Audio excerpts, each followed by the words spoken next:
শুভেচ্ছা সবাইকে। আশা করি ভালো আছেন। আজকের এই ভিডিওতে আমরা কথা বলবো যারা বিদেশে উচ্চশিক্ষার জন্য যেতে চাই তাদের জন্য রিকমেন্ডেশন লেটার, যেটি আমাদেরকে একাডেমিক সুপারভাইজারদের বা একাডেমিক ইনস্ট্রাক্টরদের থেকে নিতে হয়, সেই রিকমেন্ডেশন লেটারে আসলে কি ধরনের লেখা থাকা উচিত এবং কি কি লেখা আপনার সম্পর্কে আপনার সুপারভাইজার বা টিচার লিখতে পারে, সেই ক্ষেত্রে আপনার করণীয় কি, এই বিষয়গুলো নিয়ে।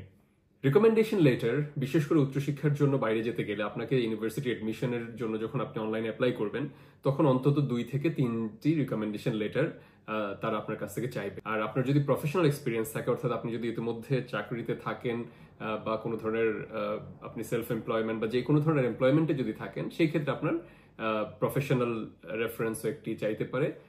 অন্যথায় যে কোনো যারা অনার্স শেষ করে বা মাস্টার্স শেষ করে কোনো ফর্মাল এমপ্লয়মেন্টে না থেকেই যেতে চাচ্ছেন বাইরে পড়তে, তাদের জন্য একাডেমিক রেফারেন্স এনাফ।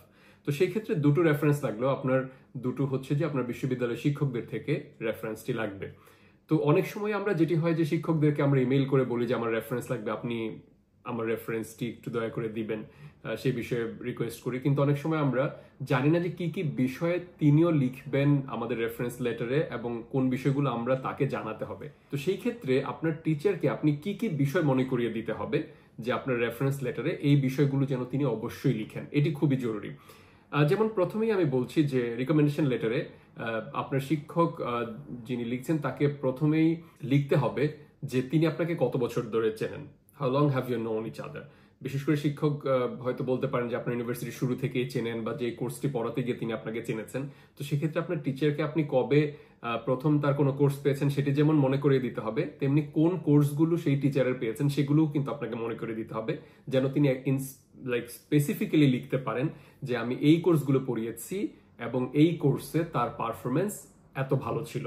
তো সেই ক্ষেত্রে শুধু কত বছর চেনেন, কোন কোর্স পড়েছেন, এই ডিটেলসগুলোর বাইরেও তিনি আপনাকে কোর্সের সেই সময়ে ক্লাসরুমে আপনার ক্লাসরুম ইন্টারাকশন কেমন পারফরমেন্স দেখেছেন, বিশেষ করে আপনি কনসেপ্টগুলো কত সহজে বুঝেছেন, ক্রিটিক্যাল থিঙ্কিং এবিলিটি আপনার কেমন আছে, এই বিষয়গুলো নিয়ে কিছুটা ধারণা আপনার টিচারকেও দিতে হবে।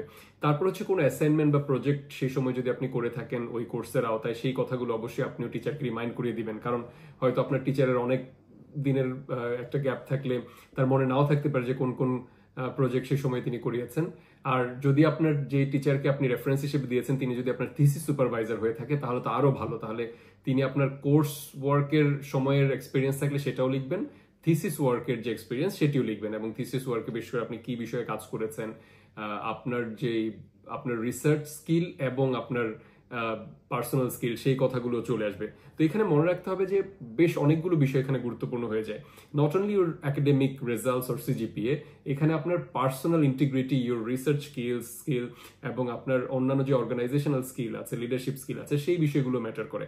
এবং এই বিষয়গুলো আপনার টিচারকে আপনাকে জানাতে হবে যে তার সাথে যদি পার্টিকুলার কোনো প্রজেক্ট ওয়ার্ক বা হচ্ছে কোনো ভলান্টারি ওয়ার্কের এক্সপিরিয়েন্স আপনার থাকে, সেটি যেমন তাকে আপনার রিমাইন্ড করে দিতে হবে, ঠিক তেমনি আপনি অন্যান্য ভলান্টারি অর্গানাইজেশনে যেগুলো কাজ করেছেন, যেটা হয়তো আপনার টিচার নাও জানতে পারে বা তার মনে নাও থাকতে পারে, সেটিও আপনি আপনার সিভিতে বা ইমেইলে সেই কথাগুলো মনে করিয়ে দিতে পারেন।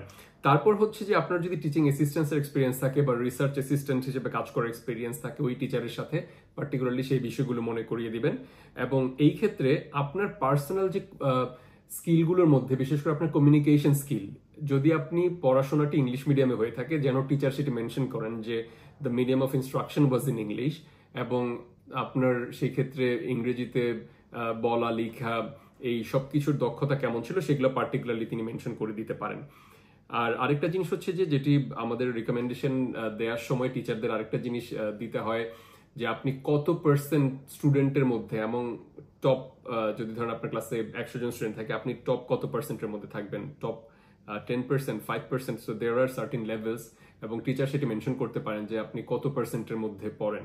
তো সেই ক্ষেত্রে হয়তো রেজাল্টে টপ 10%-এ ছিলেন, বাট ইন আদার স্কিলস, যে লিডারশিপ বা অন্যান্য অনেক স্কিলের কারণে, কো-কারিকুলার অ্যাক্টিভিটিজের কারণে you could be among the top 5%, so সেটাও আপনার টিচার মেনশন করতে পারেন।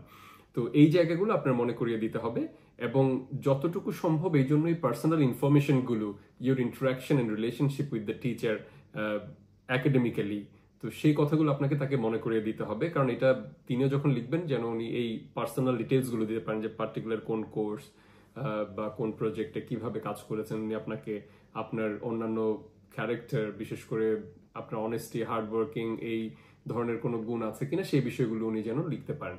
তো রিকমেন্ডেশন লেটার একটা ইম্পর্টেন্ট পার্ট, বিশেষ করে যারা স্কলারশিপ নিয়ে বাইরে পড়তে যেতে চান তাদের জন্য এটা খুবই ইম্পর্টেন্ট। তো এই বিষয়টি মাথায় রেখে আপনার এই ডিটেলসগুলো অবশ্যই যখন কারো কাছ থেকে রেফারেন্স বা রিকমেন্ডেশন লেটার চাইবেন আপনার হায়ার স্টাডিজের জন্য, তখন এই বিষয়গুলো তাকে মেনশন করে দিবেন আপনার টিচার, ইউনিভার্সিটি টিচার। সবাইকে অনেক ধন্যবাদ।